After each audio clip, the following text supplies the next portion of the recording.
Over the past 5 years, bonds started doing something that they have not done in decades. They began consistently correlating to stocks. At the same time, they have not performed well at all, with each year making things worse and worse for investors. Higher correlation, but with worse returns. And with that unsustainability looming in the horizon, many investors began asking themselves, are bonds even worth keeping at all? And if not, where can I go to look for real diversification? Our friends at AQR took it upon themselves to share one, the bad ideas that some investors and allocators have come up with, and two, the better potential answers. So allow me to show you what this means for your portfolio. This episode is sponsored by Alpha Architect ETFs, but more on that later. I think the real question behind this concern of higher correlation is whether it really ever mattered. See, in theory, inflation is something that can be fully controlled by monetary policy, and bonds should almost always be negatively correlated to stocks. But theory is not reality, and while bonds have been getting it as of late with high correlation and disappointing returns, I wonder how much of this experience is actually new.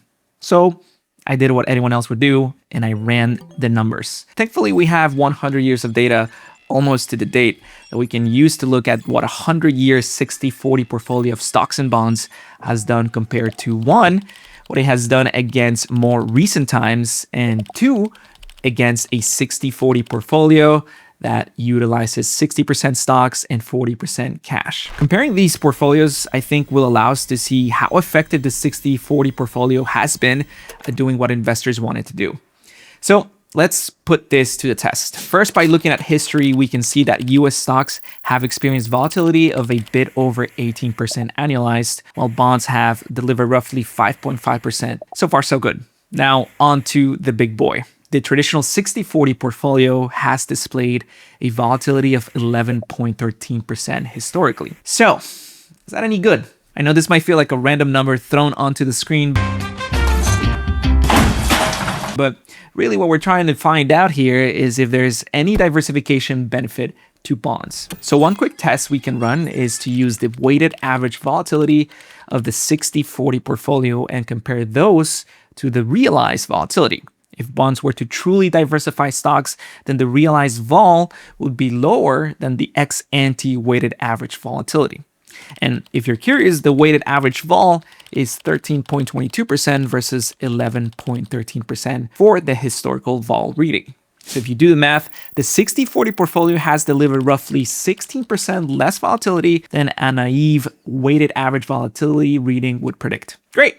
So it does look like bonds have been a diversifying asset, at least historically. Now, before you think those were the good old times when bonds used to diversify, let's see how much different the 60-40 is in today's environment. So we're going to run the same numbers. This time, we're going to pick the worst starting date in the past 3 decades, 2022.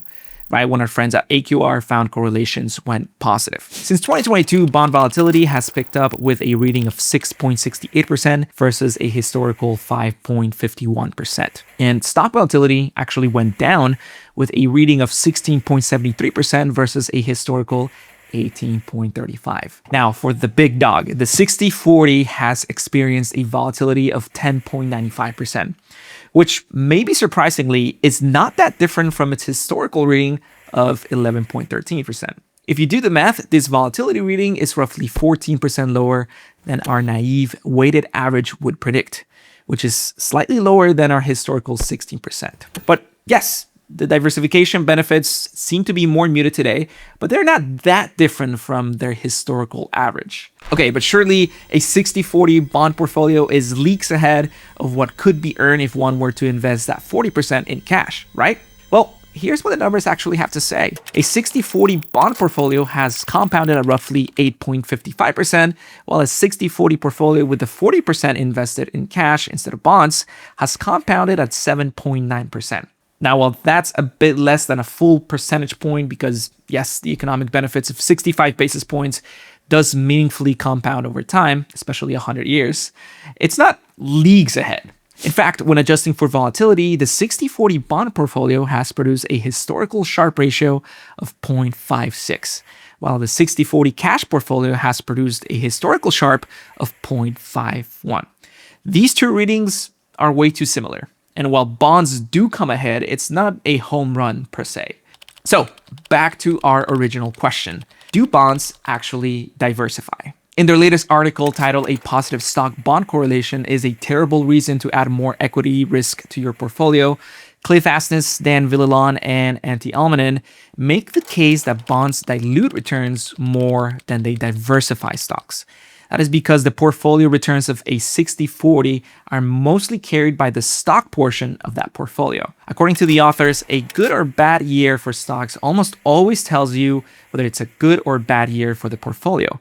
In fact, 49 out of the last 50 years, when the S&P 500 lost money, so did a US 60-40 stock bond portfolio. So the diversification benefits are likely more absent than previously thought. There's been countless of articles out there asking whether the 60-40 is dead, but they never really ask if it was alive to begin with. And investors everywhere may finally be calling it quits. But maybe you're a hard and fast believer of the duration premium and will hold hard and fast to your bonds no matter what. But if you're beginning to doubt that bonds are the best option, you're most likely wondering, where the heck do I go?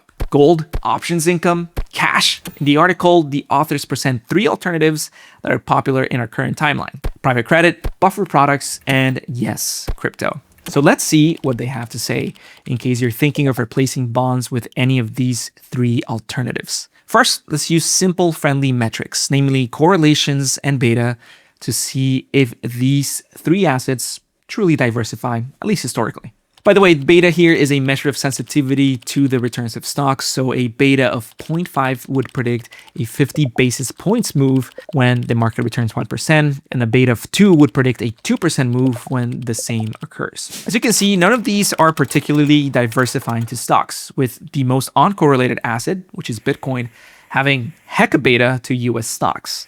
Buffer products keep almost all the correlation to stocks with a lower beta, which once again goes to show that buffer returns can be recreated with a combination of stocks and cash-like products. And lastly, private credit, which is still significantly loaded to beta. In fact, the authors go on to adjust these 3 assets to their corresponding betas, and lo and behold, both private credit and Bitcoin have negative alpha, meaning these things seem to perform even worse for the amount of risk one is taking. So yes, it does seem that at least these 3 assets are crummy portfolio diversifiers, and you may be wondering where to go.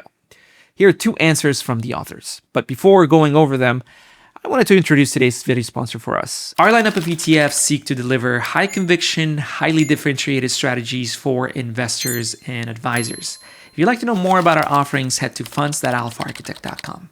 Back to the video. Here are the 2 answers. First, equity market neutral. By going long stocks that are expected to earn above market returns and shorting stocks that are expected to earn worse returns than the market, one can harvest factor premia that are close to a beta of 0 and quite definitionally distinct from the market. I'll also add that even positioning oneself on the long side of this trade in a concentrated fashion is a way to capture this in a capital efficient manner, though that's beyond our diversification topic for today. The second option is trend following. By investing in what has been going up and selling what is not, one can seek to capture the returns associated with macroeconomic disruptions. And over the past 5 years, both of these strategies have actually correctly captured these diversification benefits that bond investors have been lacking, with both strategies having betas and correlations of either close to 0 or even negative. The numbers don't lie.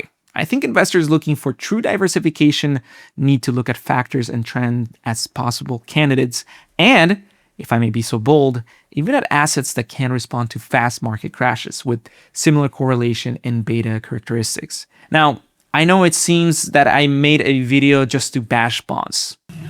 Back to it. But that's not why I'm here. Bonds are one of the best assets during both deflationary and risk-off periods. They just don't deal too well with inflation, which there's been a lot of that lately. The authors make this point too. And so if you want to replace bonds with something else, just make sure that whatever it is that you pick actually diversifies.